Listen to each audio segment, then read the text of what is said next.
নমস্কাৰ বন্ধুসকল, বেংগলৰ কিবা নিউজ পালে নেকি? শুনিবলৈ পালোঁ বেংগলত ৰি-ইলেকশ্যন হোৱাৰ চান্স আছে।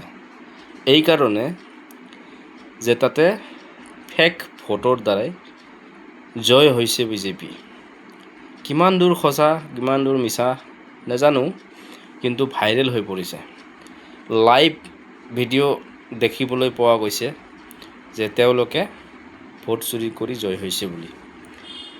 এতিয়া কথাটো হৈছে, যিমান সংখ্যক ভোট কাটিছে বিজেপিৰ পৰা ৱেষ্ট বেংগলত আৰু প্ৰুফ সহকাৰে মমতা দিদি নিজে এডভকেটৰ জেগাত থিয় হৈ মৃত ঘোষণা কৰা ভোটাৰক লৈ সুপ্ৰিম কোৰ্টত থিয় হোৱা বুলি শুনিবলৈ পাইছোঁ। যদি ৰি-ইলেকশ্যন হয় তেনেহ'লে জয় কোন হ'ব আৰু ৰি-ইলেকশ্যন হোৱাৰ চান্স আছে নে নাই, পৰৱৰ্তী ভিডিঅ'ত আপডেট দিবলৈ চেষ্টা কৰিম। ধন্যবাদ।